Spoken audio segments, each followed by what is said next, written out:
Welcome back, audience. Hope you're doing good.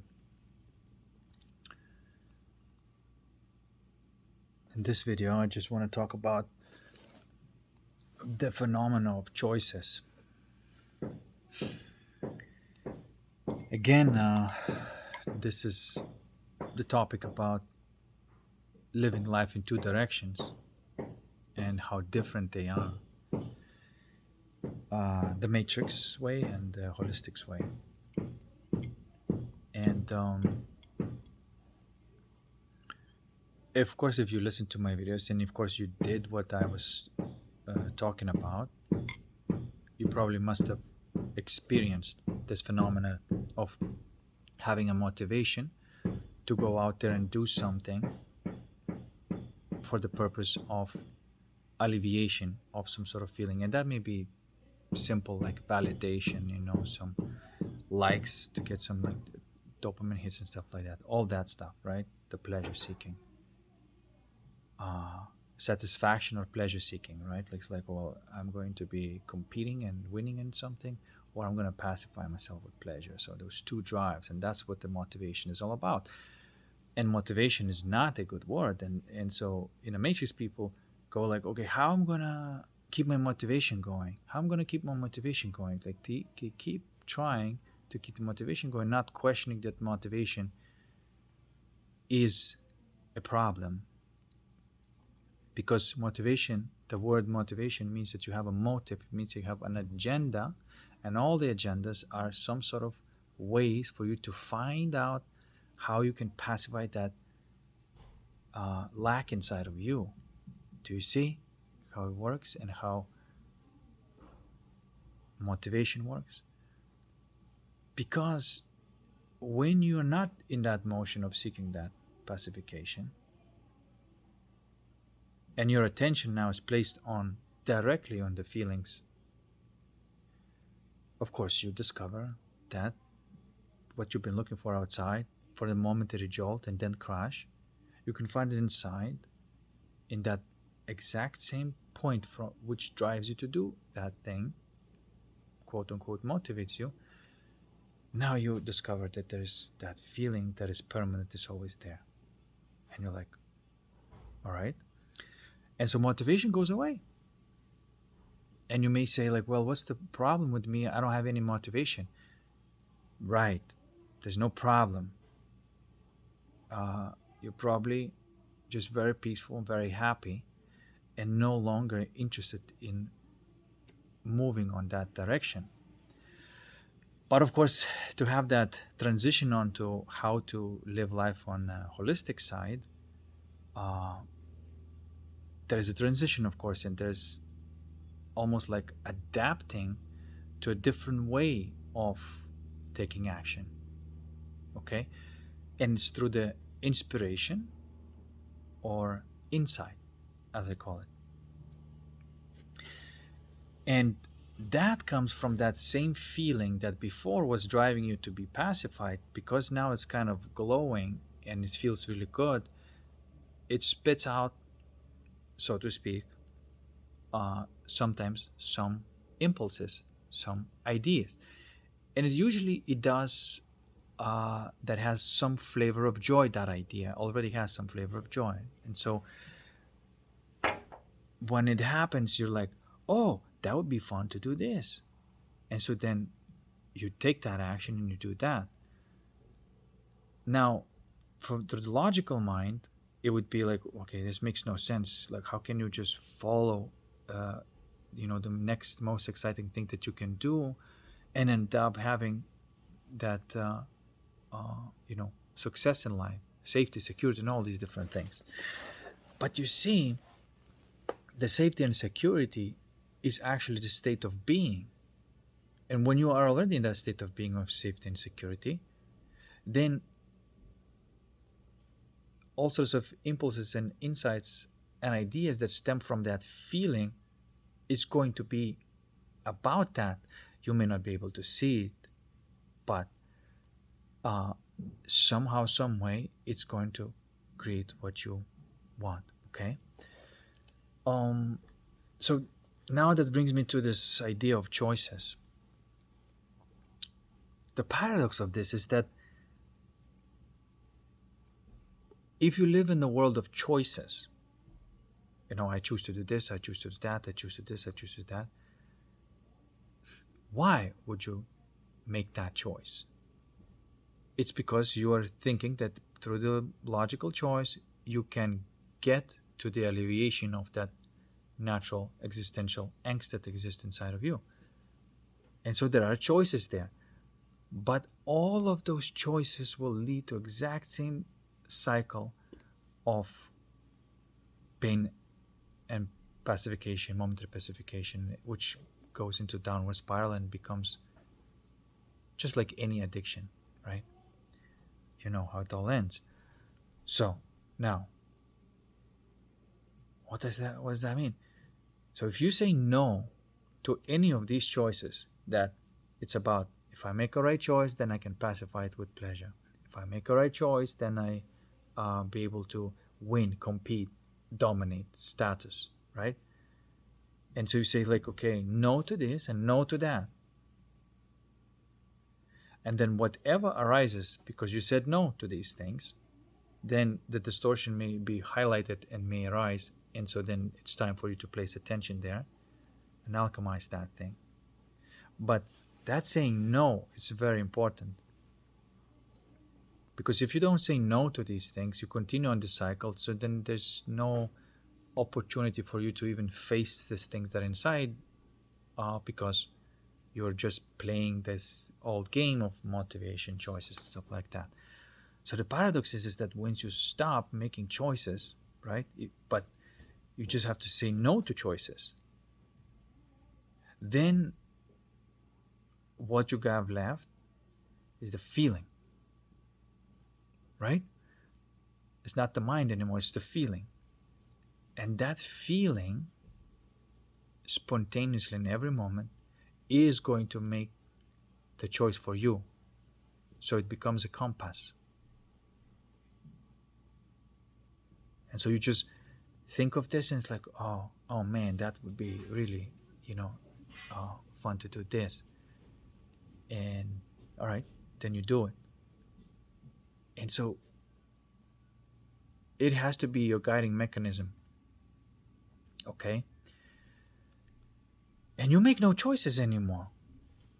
You're not burning energy to make choices because you never actually made a good choice in your life. The only thing that you can do with a limited logical mind is calculate, right? If you need to make a decision of like how many bananas you need to buy, okay, that's fine right there, right? But I'm talking about the psychological world, an internal world. Okay, and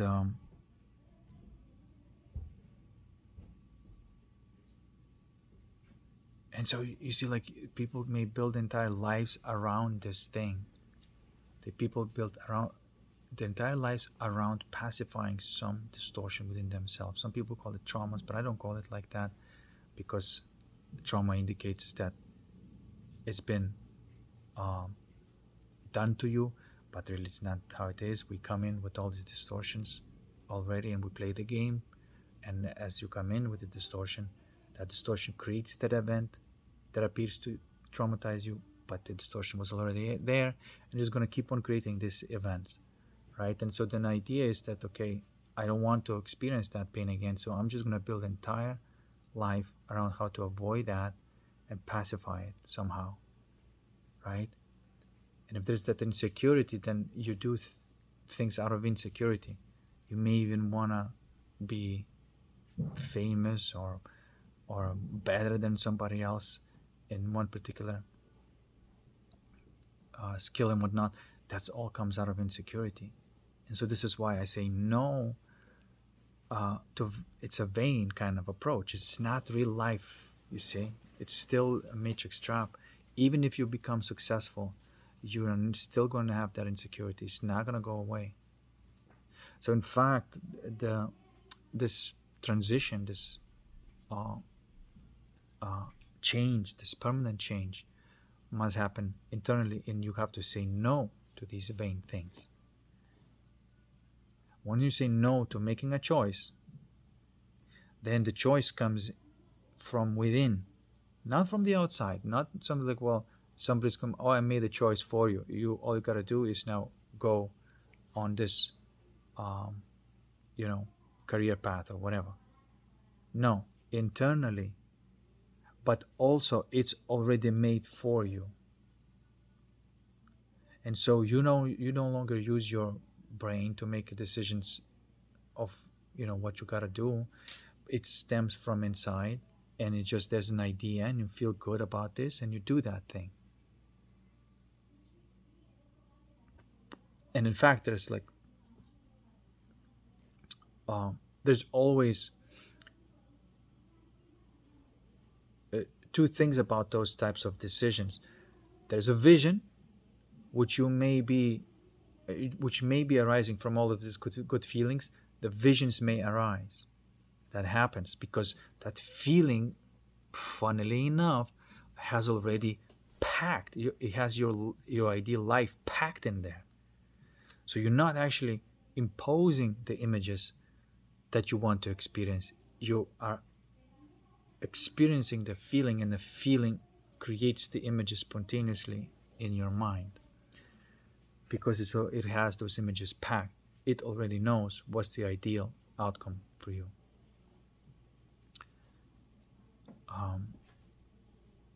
So as you can see, the leverage is immense.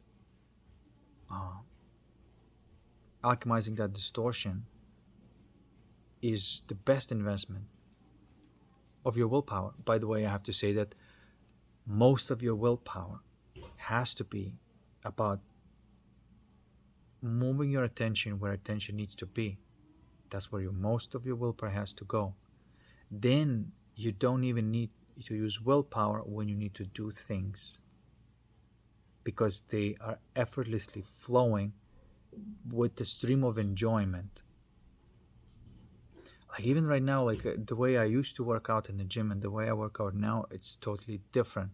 I'm still working out for completely different reasons. Before I was just like, I gotta get things done, I gotta get this gym done because I gotta keep my body, and because I want to look good and all that stuff. Right now, I go to the gym because the very movement creates enjoyment, and so that's why I exercise now, and I really enjoy the motion of my muscles. Even the tension and everything, I go deep in it and I enjoy it, and it becomes this very enjoying type of experience. And there's no any kind of ulterior motive. It's just like I also enjoy being in the gym and the vibe of the gym and people working out there.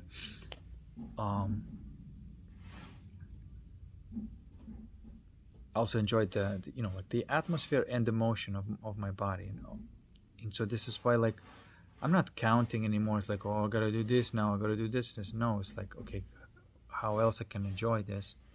Oh, I can do this, I can do that, right? It's a different type of motion. And the habit of old way of doing it may be there, but if you always say no to that, right, and you catch yourself maybe even when you go back to the same old habit and say, oh, now I was just trying to get somewhere, and you go back, you move your attention back into awareness, the enjoyment is there, and now what is the next most enjoyable action that you could take, and you do that. So that's now the second part, which is the next step, the next spontaneous action that you take. So then you have the vision, which is the outcome or the end of or a culmination of the story, if you will, and then the story, right? So there's going to be culminations of the story in your life, which are the visions, and they may have the maximum joy packed in that moment. and then there is like a crumbs of joy going towards that. And so you follow the crumbs of joy to your explosion of bliss, if you will. And so this is why there's like this, there's an enjoyment, intensity, like I said in the previous video. The enjoyment may be light, slight, but there's still enjoyment. The intensity of it on a peak moments, and goes go down a little bit. So then you go from the peace, intensity of joy, peace, intensity of joy, and then so that's how life is going on. But and it's almost like you accumulate that joy. If you do the next most enjoying thing that is available for you, boom, there's more joy there now. The next enjoyable thing, more joy, more joy, more joy. And the fact of the matter is that you may say, well, how do I know which one exactly? The only mistake that you may make in that moment when the idea is like, oh, that would be really fun to do this.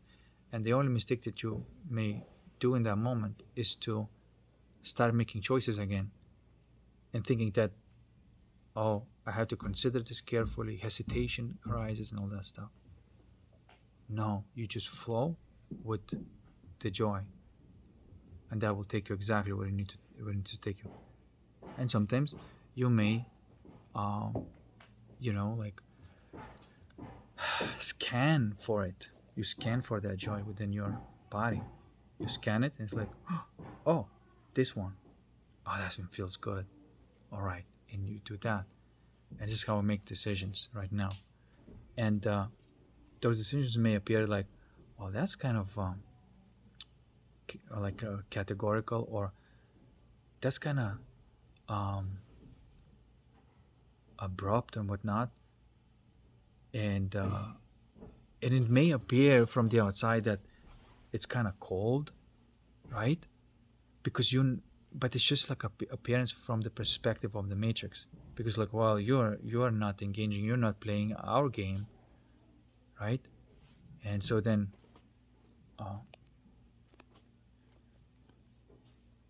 but then you don't care about this thing. You don't care about the approval and validation of these people. Actually, you have to say no to this kind of thing.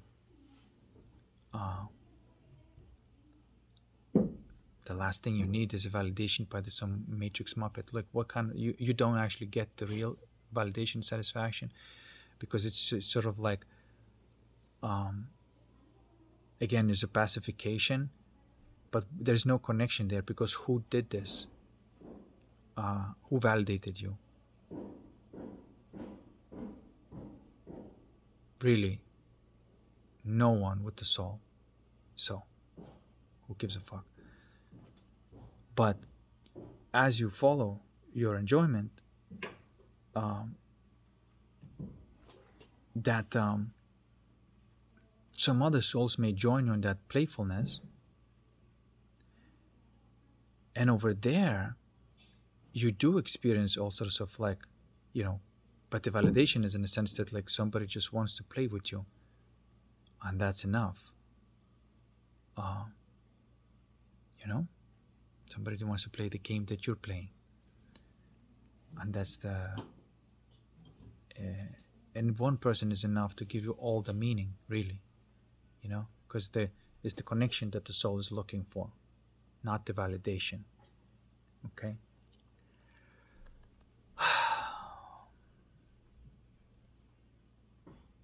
And yes, I'm being very strict in that, but there is a way to live a life in the right direction, and there is a way even to do whatever you want to do in life, but the movement is not the same anymore.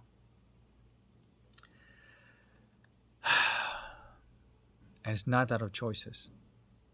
And people may say that you're lucky, right? Because you have not didn't bother about making right decisions.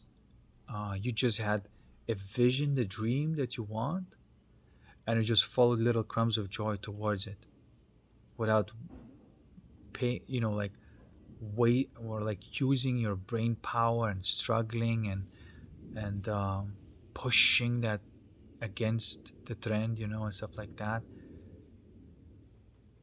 And so, see, this is what Matrix is celebrating: is somebody who beat their own soul, conquer, right? But the somebody who's a conquering person is an egomaniac and not happy unless they always have to keep on conquering. The second they can, then they have to face what is. And if they went really far on that path, facing what is becomes difficult. And so then it's not impossible. They can still do it. But there will be like a lot to face before the breakthrough. You see? So this is why I refuse to compete. And look, I'm not talking about the playful, competition in life in general. I refuse to compete in life. I like playing games. I'm gonna have a basketball court. Some dart games, hacky sack, and stuff like that. Like I like playing those little games. You can call them competitive games, but they have nothing at stake except the enjoyment. So you can still participate in sports, but not out of competition, but at the enjoyment and perhaps you know application of your skills and enjoyment of application of your skills. It doesn't become like, okay, if you lose, then it's like, oh my god, you're a loser or whatever. It means nothing. You are just appreciative. Oh my god, you participated in this thing and you had a lot of fun, and it doesn't matter if you won or lost, um, as long as you applied your skills in the best possible way and you had fun, right? uh, and so the drive is coming from the inspiration, not this motivation thing. You see? And people may say, well, motivation is kind of powerful, right? It just really, that fear of losing, it's can be so strong that the person actually is really good because of this. And this is where I disagree. I think a person has a ceiling of how good he can get or she can get if it's through the motivation and running away from fear. There's a ceiling there. But if the person is moving from the other way, in is that enjoyment and inspiration, um, there's a certain level of timing and spontaneity that person out of fear will never be able to touch. And so then it's going to be one like a robot, and another one is like a cyborg, who uh, can see 3 moves ahead just because the mind is not occupied, by fear of losing. And there's a relaxation and enjoyment in there. Okay? And so what I'm saying is doesn't deny life. It actually shows how life must be lived. How, if you love some sort of sport, there's a way to be good at the sport. Um, Art, if you love any kind of art, there's a way to be good in this art. But the motion is no longer out of seeking something, trying to get somewhere. It's the opposite motion. It's like a quite peaceful and enjoy. There's an enjoyment there and excitement there too. Um, but it's not this competitive thing. And so I was on this for a long time, and you can call it the fence, I suppose. And finally I realized, like, oh my god, I cannot make any choices in life with my brain because they're all wrong. The only right choices that can be made is by my heart, and that's by the feeling. And that's not still emotions, because if you have distortion still not alchemized, it will pump out emotions. And so it either pops out emotions and the later pops out the thoughts, and then they're all wrong. Emotional choice will be wrong, and the choice that stems from thought will also be wrong. They will all be wrong because the foundation is corrupt, because the distortion is still there. Um, okay, and you can live a life in a sort of continuous uh, r- resolution or continuous weaving of these distortions within your soul without having this thing of like, oh, I will arrive someday in the future, and then then I will have all of these things alchemized, and then I'll be able, without this thought you can be in the process of weaving. And actually the sensation of weaving those, you know structures together is very enjoyable. You don't want it to end. So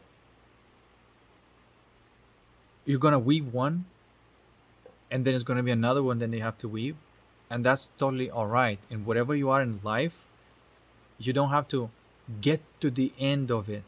You can be in a in this infinite state which always weaves whatever is wrong into the right, and from there there's a right impulse and insight stems from.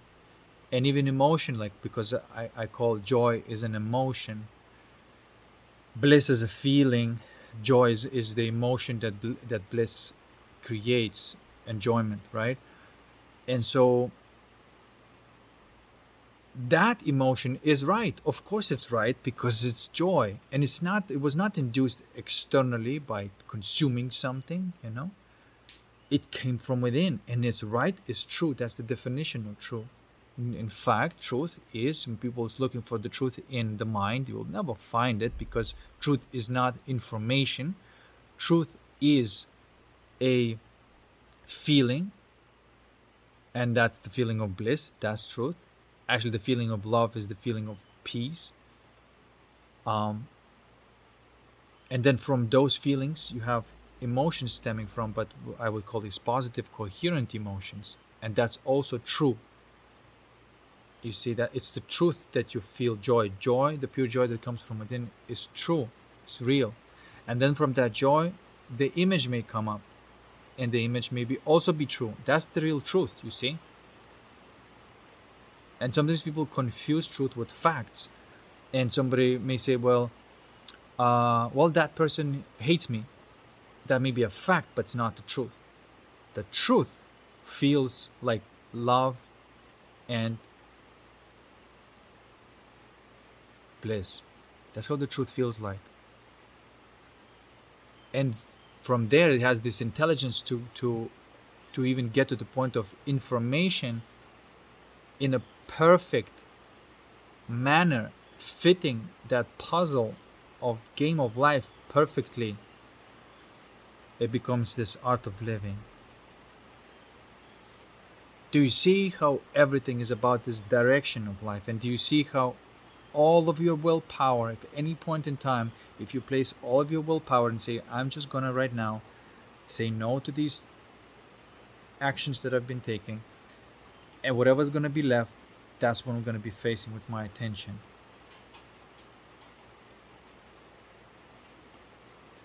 Okay?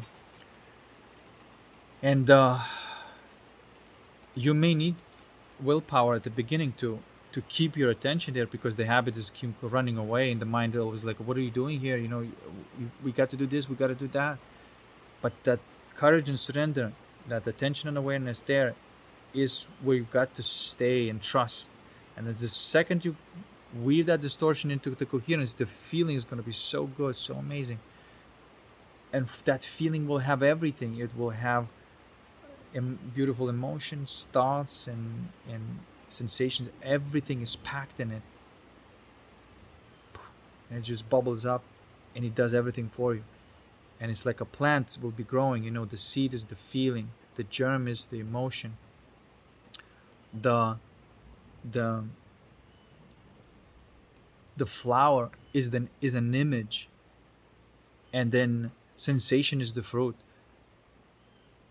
And so you grow these fruits of awesomeness, and you enjoy every single step, the step of the seed, the step of the germ, the step of the flower, and the step of the sensation. And sensation is the fruit, which means like now it comes in a physical form and you can touch it, whereas before it was just an image in your mind, which was still feeling amazing because it still had that feeling of bliss and enjoyment with it. So it's already was enjoyable. It wasn't like, well, I really need this now to become real in my 3D. You don't say that because it's so enjoyable. It's like, fuck, yeah, it doesn't matter. And it's not up to you. It's gonna happen, but not because of any choices that you make. And so this is why this way of life is choiceless. Isn't it amazing how this the best decision to make in life is make no decision, but place your attention on where it needs to be and let that thing flower, and it will have the most elegant solutions to all your life situations. You just have to trust it. And as I'm talking to you, of course I'm talking to myself also.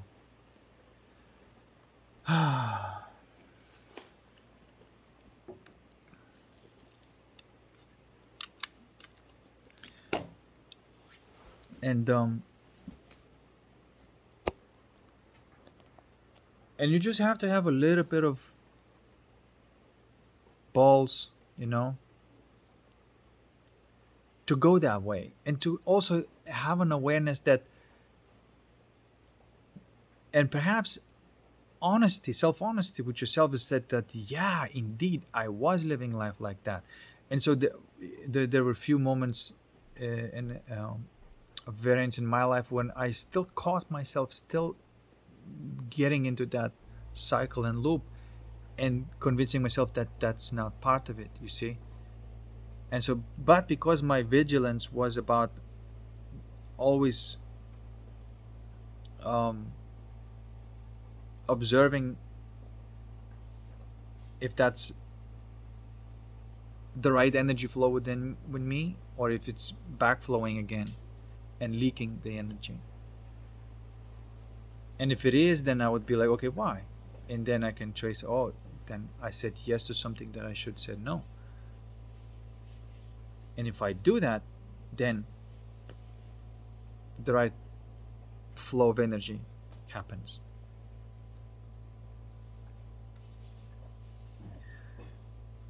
It's crazy. It's guys, it's absolutely crazy how amazing and blissful life becomes. Not that you don't pay any dues. I mean, the alchemical process to transmute suffering into bliss is the highest value, and the only way you can do this is through your attention. And there are moments where you sort of like holding that attention, but in that attention there's this burning or pain or whatever, or like all that, but you don't let it go. Don't let it go, and you surrender as much as you can. And it may take a while and whatnot, and it may be like grueling. But once you learn that, like, how to play with that attention and awareness, then it's like, oh, I can take any of these things now, and you get really good at it. You see, and that is when you start living your life through your soul. That's when your soul starts growing. And as you can see, it's not part of the mind.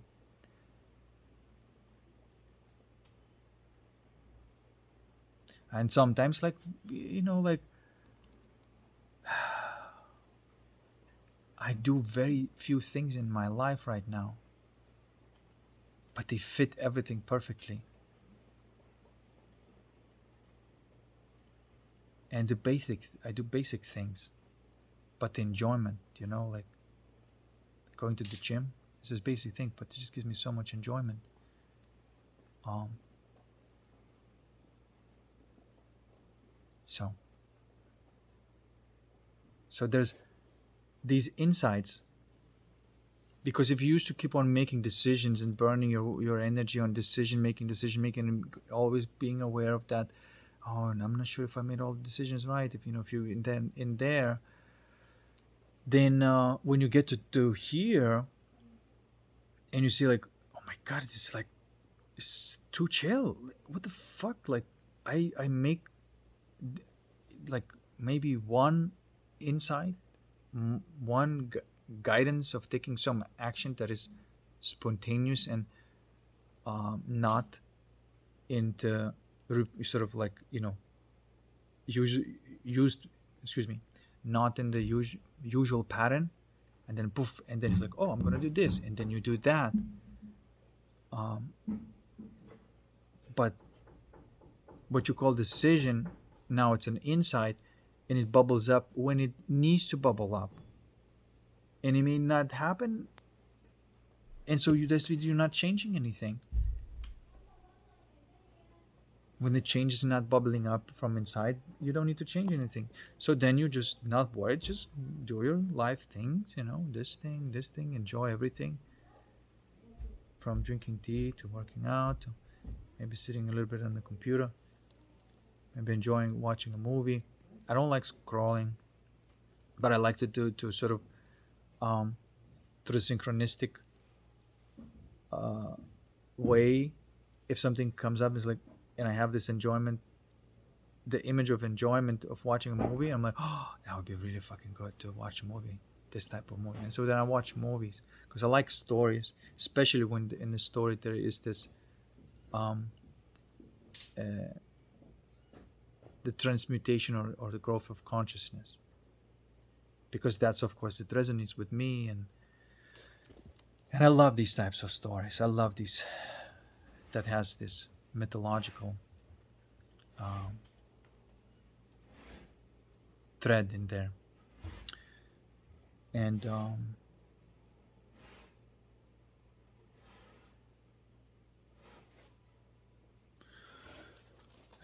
okay, what else I got to say about this? The best choice in life is when you have no choice. And some people may say, like, well, I don't know how you do this and how you do that. The answer is that I had no choice. There's this one tyrannical way of, like, where everything's sort of made for you into going to the matrix machine, that then you can say, well, I had no choice, and so I was put on this matrix machine. But the same way you can go into the internally guided and saying, there was no choice, I made no choice, everything was made for me already.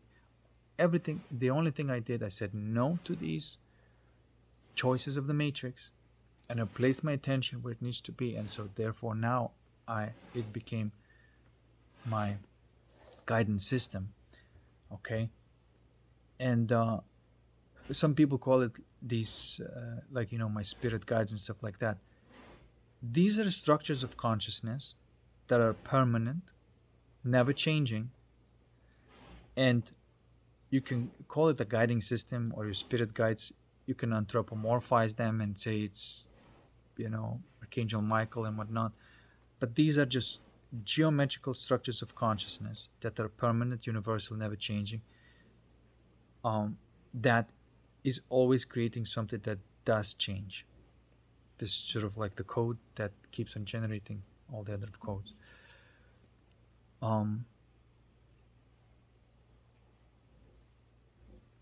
But again, you got to experience these things.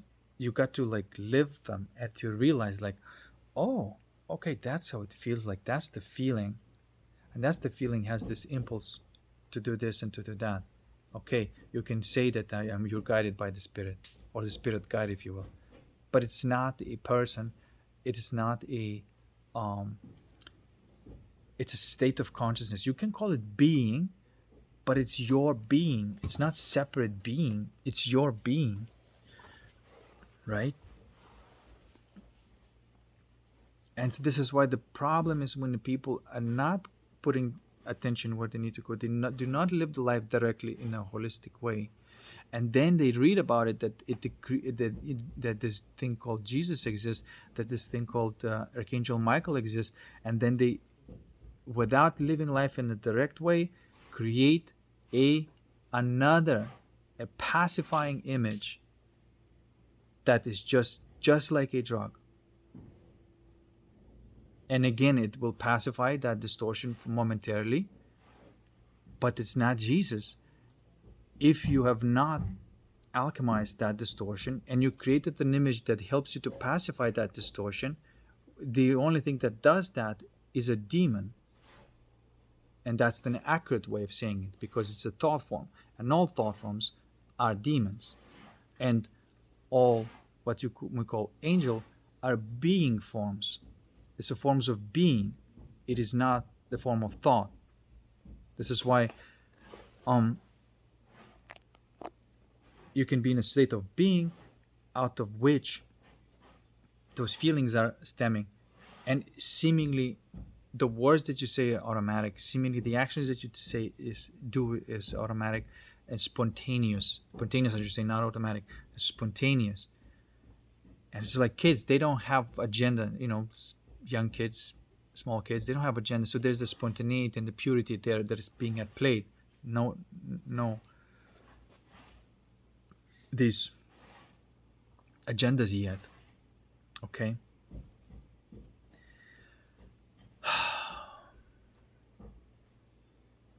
So I hope I'm making sense. And of course, if you see what I'm talking about, then you see it, and then you know that, like, oh, okay, I could live a life directly, and I can be in a state of consciousness that some people call Archangel Michael, but it's my state of consciousness, and it feels like a courage. It feels like facing the fire and turning it into the light. And so that's usually to do with solar, plexus energy, and that's where you feel it. You're burning that fire within your solar plexus, and you're turning into the light that has that brilliance, infinity. And it says this is why, like, you touch the infinity, and this is why no pain can be, uncomfortable to you anymore, because you're breaking that pain up into the infinite flow of light. And so when you are in that state of consciousness, of course you don't have to label it what it is, but you're experiencing it, and you're like, what the fuck, but nothing can mess with you anymore. No one can impose this pain onto you and say you got to take this action and alleviate this pain. You say no, thank you, because I got much better than I got my courage and surrender to deal with this. And if this is particularly about your solar plexus, then that's what people may call Archangel Michael, right? But it's this archangel. It's like the archon. If it would be the distortion, archangel, it would be the gem. Do you see how in all these stories there's truth, but you can only see it from within? You've got to discover all these structures within yourself, and then it will make sense what the fuck they're talking about. But if they have not gone and discovered from within, what they're talking about is the belief systems.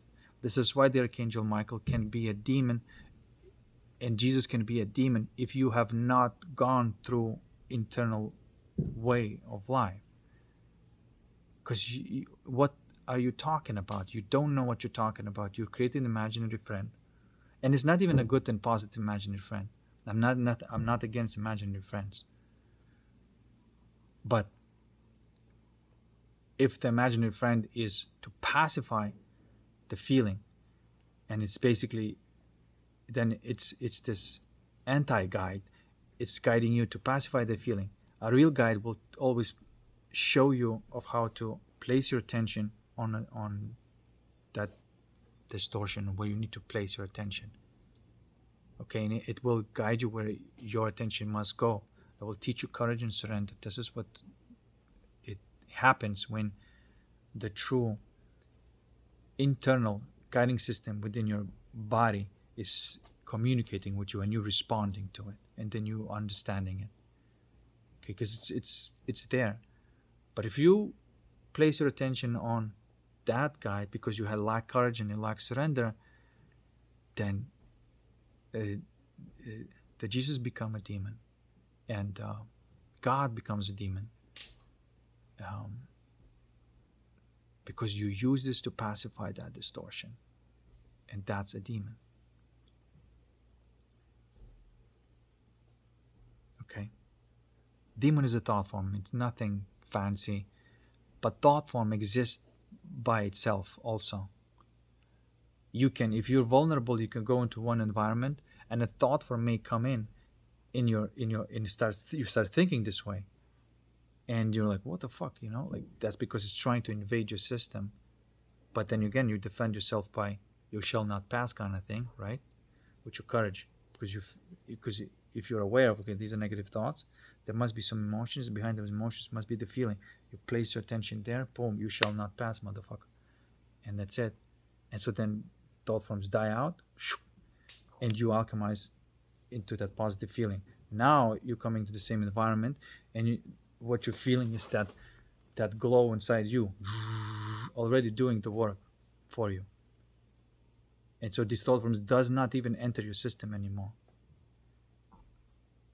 And the people may be like running these thought forms around you, but you are no longer in that state. You are in a state of being. And from the state of beingness, any kind of impulse and action that stems, it's spontaneous, organic, and beautiful kind of thing. See?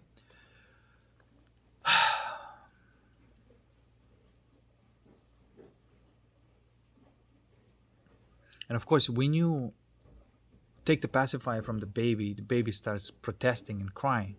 And this is what often happens with people, where you are trying to pull the rug basically underneath them and say to them, what are you talking about?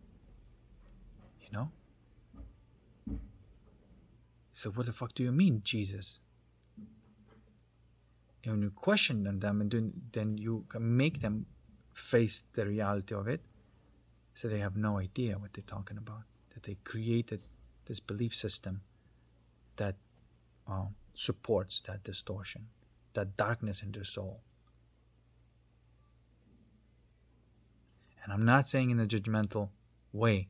I'm saying I have a right to say this because I've been through all of this. Nothing been handed to me. I've had to deal with every single distortion that the next person to me has or had to deal with. Nothing's been handed to me. But because I've been in that type of trap and I got out, it gives me right to talk about it and call out the people who are still in this trap. Especially when they claim that they want to be spiritual, or they claim that, if you claim this, then okay, let's look at it. Let's look at what's really going on. Let's look at the truth. Stop playing these little games. Stop being a clown. Let's look at what's really truth. You want to know what Jesus is? You want to know what God is? Well, get rid of your belief system and let's go there. Let's see what there is. If you have courage, you have some balls, let's go there. Let's hang out. And if you have enough courage and you have enough surrender, you'll be able to move to these states of consciousness and to realize what that is through the direct experience.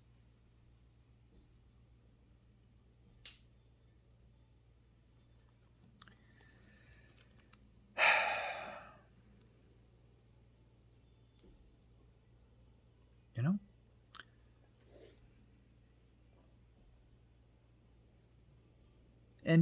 know. And like, I'm inviting everybody to the party, uh even though I may across them as taking a candy from a baby, but or a pacifier from the baby. But you see, the pacifier is not real. It's the baby is sucking on it because what the baby really wants to have a nourishment from the breast, but it's just the pacifier. It's not real. You see, it's just a metaphor, but you see what I'm trying to say. But it can be real.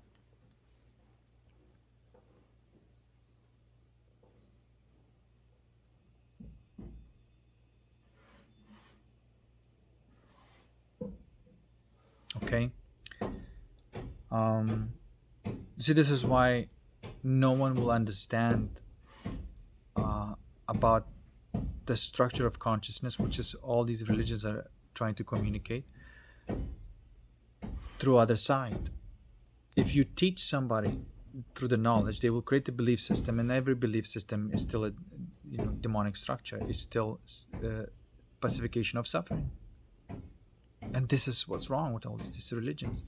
They have this description of structure of consciousness there in their literature, but because nobody's going the journey, nobody sees it for what it is. And it's supposed to be like a map, right? But when you look at the map at something and it says, Jesus right here, and then you start saying like, oh, that's Jesus.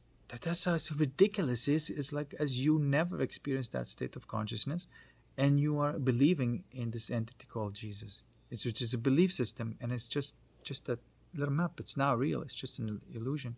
But if you go there where the map is pointing, you go there by yourself and you see that structure that was named in the map.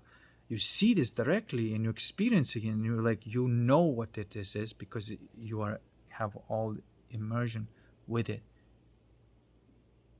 Because how can you possibly place that label on the true meaning if you have not dealt with the meaning directly? You can't. And so then you have like all these cartographers and map analyzers and map makers that never faced the thing in their life, and the darkness that they had came with is still there, except that now they armed with a big knowledge of belief system. But the second they in the presence of the truth and the real energy, they shit their pants, because all this becomes on the shaky grounds.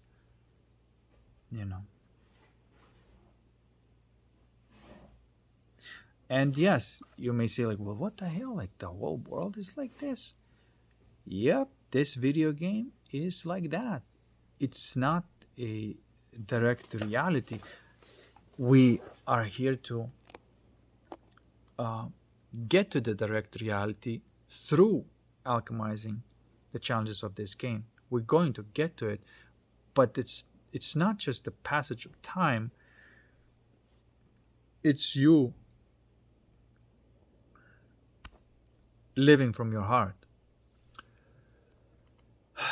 And again, it's just not another word of saying, there's sometimes people romanticize things. It's like, oh yeah, living from the heart. And again, like, yeah, you create another belief system. No, have balls to look at these things. Say no. For example, like if you have an addiction to something and you say, okay, I'm gonna say no, but you just don't say no to keep using willpower of saying no, because that's not it. You say no, and then you place attention and you go there. That feeling that drives you to take this and consume this, you go into that feeling. And once you break through on the other side, so to speak, which is not a difficult thing to do if you have a capacity for surrender and courage, and then you realize, oh fuck, I have all this enjoyment with me.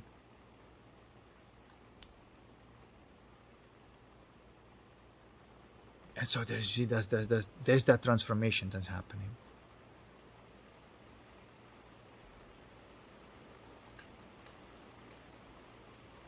Okay.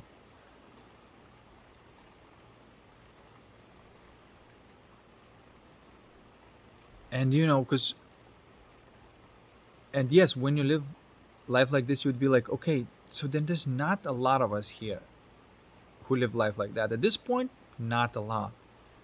um not in comparison to the the entire population, but I'm not even sure that you know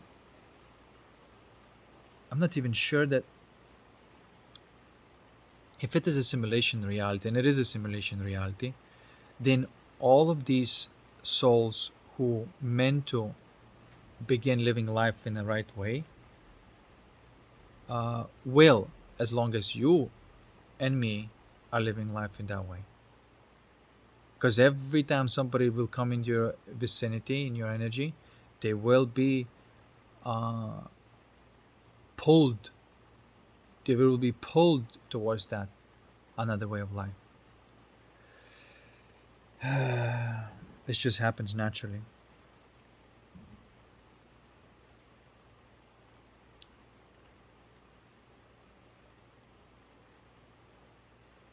So,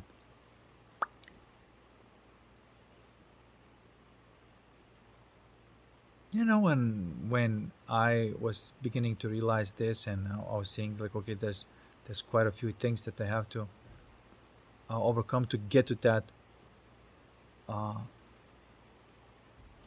point where I could just be in that state all the time, and it's totally possible. And it is not about getting to that in the future point. It's about digging it, if that makes sense. It's becoming more courageous and more surrenderous, more surrenderous, and then you begin to live life very close. You're touching the life and death at the same time, and you live in that space, if you will. Again, I'm just saying these words, but oh my god, like it's a challenging thing to communicate that. Um,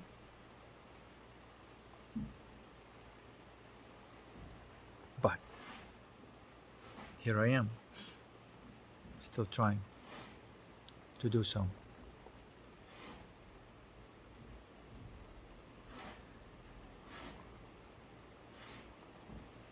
And of course, like I've said before, when you beginning life like that, the energy is becoming so different from other people because it flows backwards differently, right?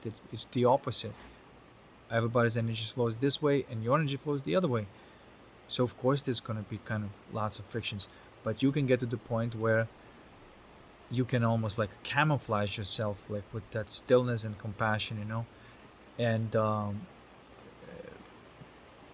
you can choose uh, for people not to be reactive to you at all, or you can choose and just open up and blast them and flash them, if they poking at you. uh, you see, because sometimes people are poking at you, and I wait and I watch if they don't let it go, and they keep on, sort of like the way I see it is being curious about this. Then I may open up, and I may uh, flash them, and I may show them, you know, by removing all that stillness and just letting that energy flow, and that may shock them a little bit. And of course, they will stop messing with you, 100%. They will never uh, return to you in the same manner again. And so this is the game. I know that people have like this kumbaya idea that like, oh, we're all one and all that stuff, and ultimately it is true. No, but we're still playing the game. We're playing the game, and so you have to admit the fact that the game will create something that is not you in order for you to realize who you are. And so you cannot deny this. You cannot deny this, that you are playing against it. That matrix, or whatever you want to call it, right? It's something within your consciousness that is structured in a way that is not you, in order for you to overcome it and become who you are, despite those things being like that, right? And for the time being, for example, if you are trying to, or you deciding that you want to live life in this direct way, you may need to say no to a lot of alliances, you know, that people who don't want to go in the same way. You got to say, okay, that's just not the same way. No, in that moment, right? It's not permanent, but you got to stabilize yourself in that way of life. And once you stabilize in that way of life, then you're in a position to, whoever else wants to kind of transition into this way of life, then you're in a position of helping them. And then it doesn't matter if it was your biggest enemy. Once you're in that position, you know that the part of the enemy, when a person comes in and says like he wants to, I'm trying to say, you can see that it's genuine. You can see that the soul wants to let go of the ego. And then you see, like, I don't see anybody anymore as a person is my enemy, or because I see the being, and if the being is acting, let's say, mostly from distortions and it's quite dark, then okay, then I see this as a very sort of like unevolved soul. And yes, I have to be careful of this type of person, and do my best to alchemize those energies, because that's what they are for. For me, is to alchemize it. But sometimes it's too difficult to alchemize it, and it's okay to just have barriers for the time being. And then you can sort of go back. The way I see it right now is like I have my tribe who are vibing on the way I live, They understand what happens every day. They understand where they place the attention and awareness. They live the life in a direct way, the way I do, and that's what I consider my tribe. I can trust them because I know that they are living in the right direction. Does that make sense? And I cannot trust anybody who's not doing that, because I have to trust of what program is going to do. And so therefore, because if they're running by that programming, then I trust that they will execute the programming the way it's programmed. Unless the person really wants to live life in a direct way, I don't let it in my tribe. But at the same time, I don't avoid people either. To me, it's like my tribe is resonating and enjoying everything, and then if I go meeting the people that are outside of my tribe, I'm there to alchemize if there's anything needed to be alchemized. And so then that alchemy is beneficial for me and that person, because that person is being also brought. If I'm in some sort of conflict with anybody and I've alchemized the energy, that person is going to be brought closer to their soul, you see. And I've also gained sort of experience point to be able to alchemize that thing in relationship to that. Does that make sense? So it's a mutual type of thing. But I also have to say that it's not about just letting go all the boundaries and everybody right now is part of your tribe. No. There's a people who are already there, and then little by little, almost like recruiting, and that bubble is growing. That is a correct way. You do not open up those boundaries just randomly in any way. And that bubble has to be strong. This is why anybody who enters that bubble must move in the same energy that the bubble is moving. And if the bubble is strong, then a couple of people coming in there, even if they still, the matrix people coming in there, they either gonna, if they stay there, the energy is gonna, over time, is gonna bring them back in the normal flow, and they're gonna bring them into their souls, and the ego is going to be shut down, or they're going to feel so uncomfortable that they're going to just snap back into the matrix. These things must be respected. The progress is the growth, and that bubble will be growing and growing and growing and growing, and eventually it's going to take everything over, even the darkest person.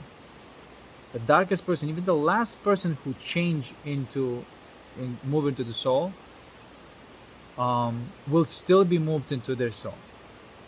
It's just how the consciousness is.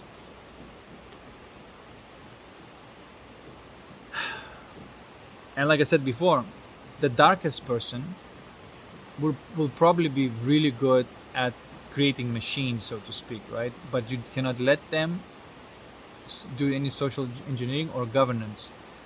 But you need these types of people to create technology, especially if technology is collaborating with nature and all the different things.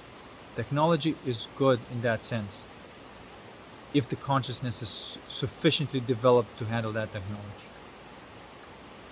So yeah, that's it for today. It's already over 1 hour. Oh man, it's raining so nice outside.